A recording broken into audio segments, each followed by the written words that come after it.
I get it. When you're about to upgrade your office computer, you start picturing the whole process, opening the box, dragging cables, hoping the machine actually handles all those spreadsheets, video calls, and the occasional design mock-up without choking. The last thing you want is to drop a few $100s on a desktop that looks great on paper but turns into a daily frustration. That's why I'm taking a step back and walking you through the ThinkCentre Neo 50Q Gen 4 before you decide whether it's worth your budget. Link is in the description if you want to check the product details on Amazon. First off, this isn't a gaming rig or a high-end workstation for 3D rendering. It's a business-focused mini-tour that Lenovo markets for small to medium offices, remote workers, and anyone who needs a reliable, low-profile desktop that can run multiple professional apps at once. The design is deliberately compact, just enough room for a monitor, keyboard, and mouse on a typical desk without taking up the whole surface. If you've ever been stuck with a bulky tower that blocks your view, the Neo's footprint is a breath of fresh air. So, who should actually consider this machine? If your day revolves around Microsoft Office, web browsing, cloud services, and occasional data analysis in tools like Power BI or Tableau, the Neo's 13th Gen Intel Core i5-13420H paired with 32GB of high-bandwidth RAM feels surprisingly nimble.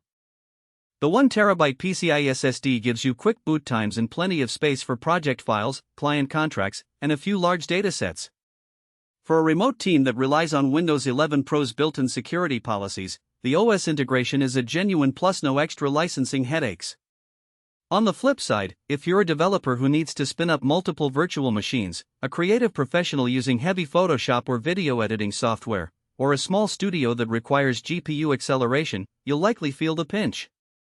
The Neo's form factor limits internal expansion, and while it does have a USB-C port, there's no dedicated graphics card slot. In real-world terms, you'll notice slower render times on large video projects, and you won't be able to upgrade the GPU later without swapping the whole unit. Now, let's talk about everyday usage. I set up a test environment where I ran 3 typical office scenarios: a 30-minute Zoom marathon with screen sharing, a batch of 200 Excel files with complex formulas, and a quick edit of a 10-minute marketing video in Premiere Rush. The Zoom call stayed crisp, the audio never lagged, and the screen share transitioned smoothly even when I switched between PowerPoint and a web dashboard. The Excel batch completed in about half the time you'd expect from an older business desktop, thanks to the fast SSD and ample RAM preventing any swapping to disk.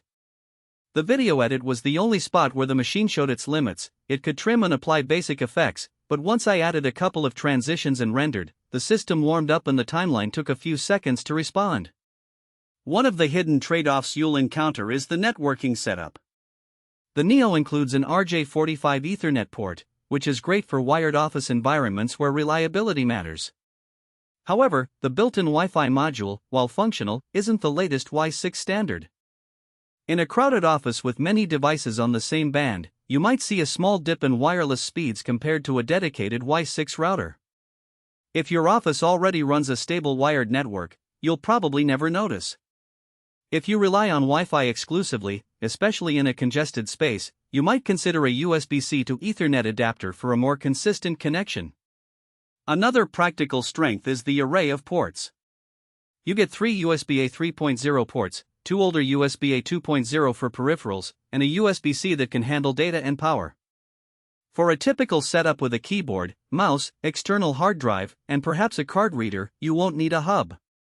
The HDMI and DisplayPort options let you run dual monitors without any extra adapters, a real time saver for anyone who splits their work across screens. Where the value really comes from is the out-of-the-box software suite. Lenovo bundles Windows 11 Pro with pre-configured security policies, BitLocker encryption, and a few management tools aimed at IT admins. If you're a small business without a dedicated IT department, those defaults can reduce the time you spend hardening the machine. It's also worth noting that the system ships with a power button that can be programmed for an instanton or sleep state, which some users find handy for quick startups in a fast-paced office. But there are a couple of practical weaknesses you should keep in mind. The unit's cooling system is designed for low noise rather than high performance, so under sustained heavy loads the fans can ramp up noticeably. In a quiet home office, that could be a minor annoyance. Also, the upgrade path is limited. While you can replace the SSD, adding a second drive or expanding the GPU isn't feasible without opening the case and dealing with the proprietary mounting points.